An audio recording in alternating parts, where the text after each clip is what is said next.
with their November open house. The idea is to open the very first Sparta one-room school to kids to do activities and hopefully encourage families to come to the open houses for the one-room school.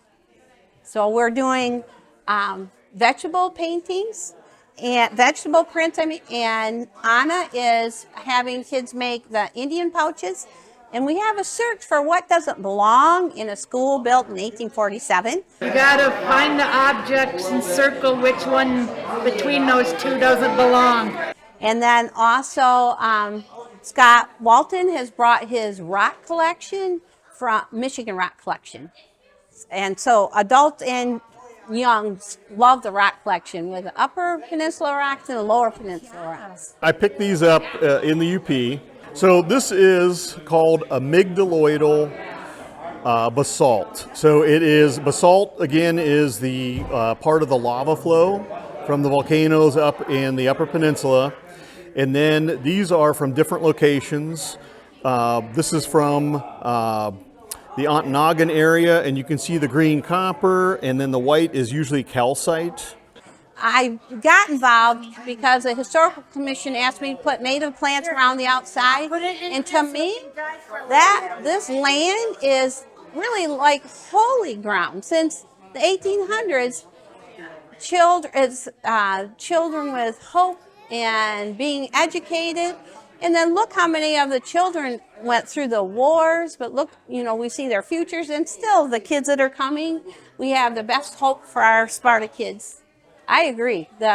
It's a wonderful place. Joanne, they must have had that vision too. And luckily they saved the schoolhouse. So they saved it, their effort to, and then I think they gave it over to the township, didn't they? And then they made a historical commission. But it was their dream. There were 4 buildings, I understand. In fact, the first one, 1847, was a log structure. That's just 10 years after Michigan was made a state. And that's when Sparta was started in 1847. I mean, the school was right there. So collected rocks in Ohio. So coming to Michigan, it was, I collected a few rocks in Michigan, but not many before that.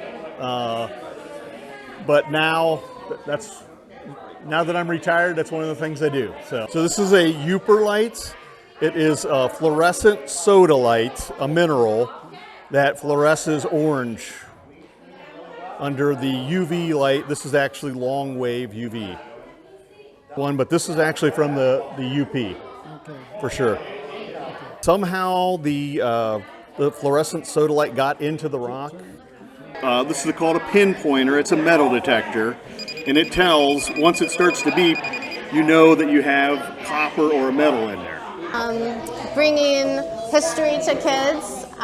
Today we're doing a workshop with a medicine pouch workshop in honor of Native Heritage Month. And we are making a medicine pouch with the girls here today. These are great skills to teach kids.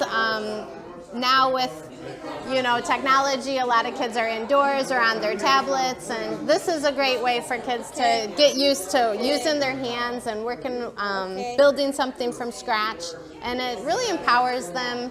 It makes them feel good about doing something and encourages them to do more.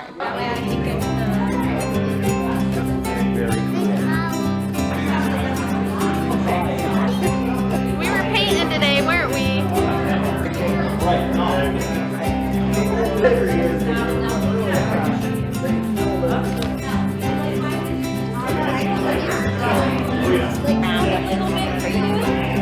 Okay, blue line coming out. Go ahead.